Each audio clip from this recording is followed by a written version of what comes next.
I loved the season of winter, and so did the rest of my family. And during the harsh cold was only a minor fee to pay in order to enjoy the festivities of the oh-so-joyful season. Whether speeding down the snowy hill in our backyard, ripping through Christmas presents, or even building a snowman, we always managed to have fun.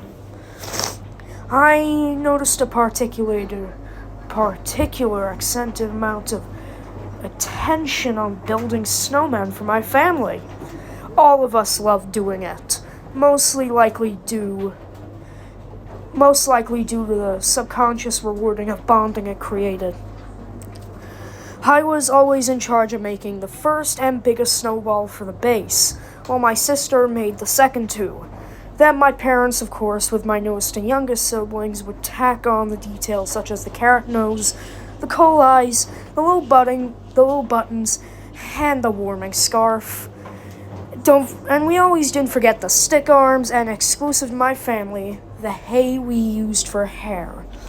My family was so into the collaborative effort of building the snowman that we had actively added our own details. I had never before heard of someone adding hair to a snowman, especially not with hay. Regardless, we all enjoyed the time of winter, and nothing was more soothing than a mug of hot chocolate at the end of a freezing day in the cold. Winter had just started for all the hype, for it had lived up to the expectations. Already it was snowing at the beginning of the season, but this wasn't anything odd for Minnesota. My friends and I kicked off the start of the season with a massive snowball fight. They all gathered at my house as we pelted each other with a compact of ice. I attempted to run to the shelter when a ball exploded in my face. I fell down a nearby hill and almost got back up when my peripherals caught something. My heart skipped a beat as I thought I saw a man walking in the woods. However, my fear was soon proven unjustified as I peered at the figure. It was somewhat hard to make out to the distance, but it looked to be nothing more than a snowman. I was sure children were just excited about the winter season and couldn't wait to build one. I returned to my friends and we finished off the battle. By the end of the day, I sipped my hot chocolate to the bottom of the mug and headed off to sleep. I rolled out of bed that morning slightly groggy. I was tangled in my covers, almost trapped in them. As I ruffled out of my blankets, I hopped off my bed, making my way to the bathroom. Something once again alerted my peripheral vision. I turned to look out the window and saw an eerily familiar sight. It was a snowman, but it wasn't just any snowman. The snowman was similar to the one I had seen a day earlier. However, it now stood directly in the center of my backyard.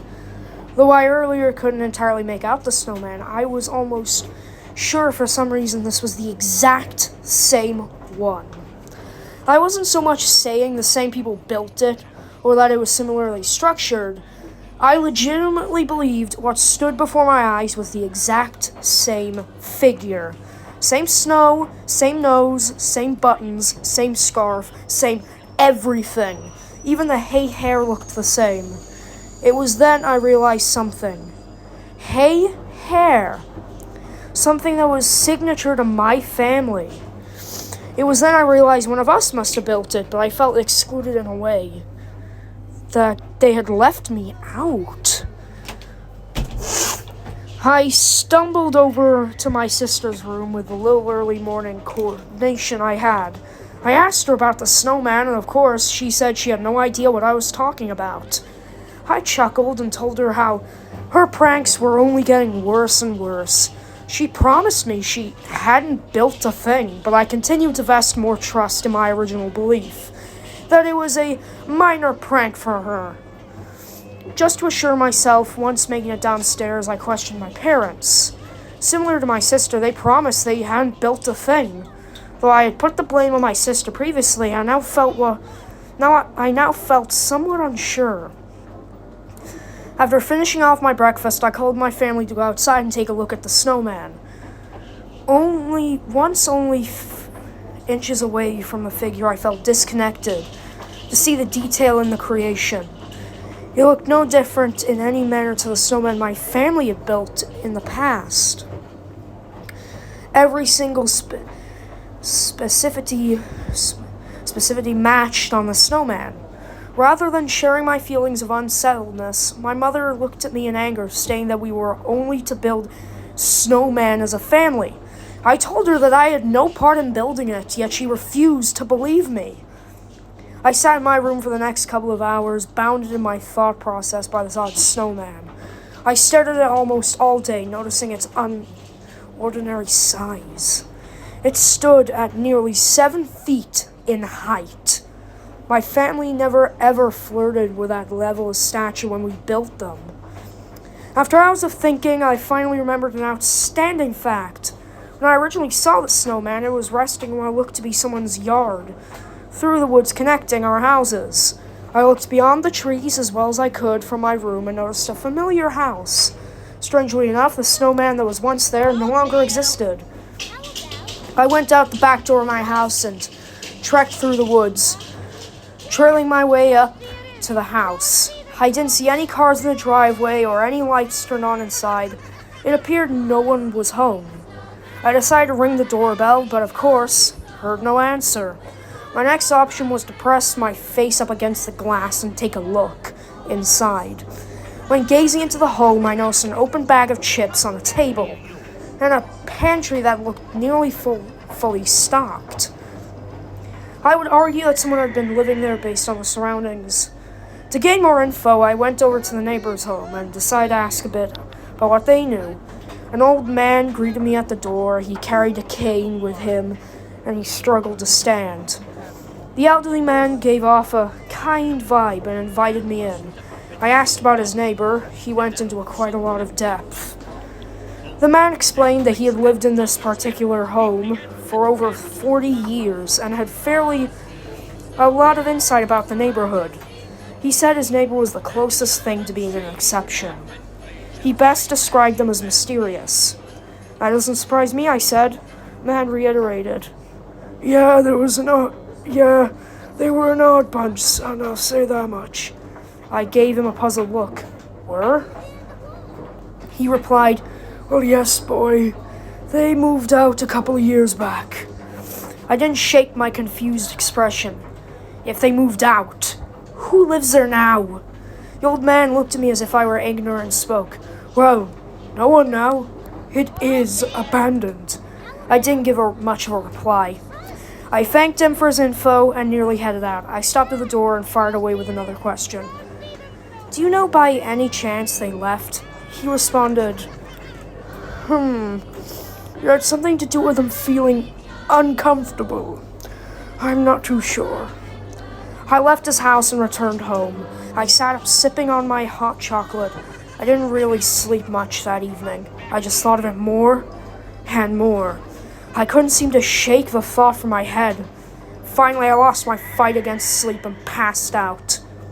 Of course, when I woke up, I took a look outside of the window. I gazed down at that same snowman. I tried my best to ignore and continued on with my day. I went through my usual routines every now and then, allowing the snowman to draw my attention, however. I, for the most part, drained it from my attention span. I slept fine that night after a full cup of warming hot chocolate. I indeed was well rested and had a pleasing period of slumber the previous evening, but that morning only greeted me with surprise. I instinctively scanned my backyard for the snowman, but he was nowhere to be found. I couldn't see a trace of him. No carrots, no scarf, no buttons, and no hay. I thought it was a bit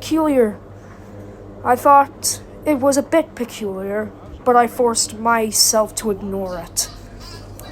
The day went on rather slow as I continuously let the snowman eat up my mind. I looked every hour at first to see if he returned, then every half hour, then every 15 minutes, and before I knew it, I checked every minute. I pretty much spent my whole day in front of the glass, looking everywhere for the figure, but as much as I looked, it was nowhere to be seen. I freaked out when I went to make hot chocolate. There was no mixing powder left. That couldn't be possible. There was at least 3 mugs left this morning. I was overridden with panic and couldn't seem to expel it from my emotions. Then I thought to myself that it was quite ironic at first. I didn't want the snowman here, and now I was almost hoping it would return, I said to myself. Why are you panicking? It was just a pile of snow. Just a pile of snow. I laughed a bit, realizing I was freaking out over nothing. I mean, my sister could have easily eaten up all the hot chocolate with my parents' help. I headed to my room, only to have my laughter cut short. On my bed was a carrot. I gotta do this. Two pieces of coal, some buttons, some twigs, and of course hay.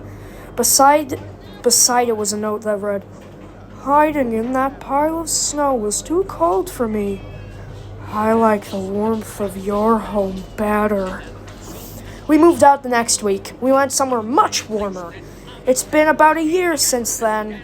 Florida doesn't have winters, but no one in my family knows who built that 7-foot sandcastle that popped up in our yard a couple days ago.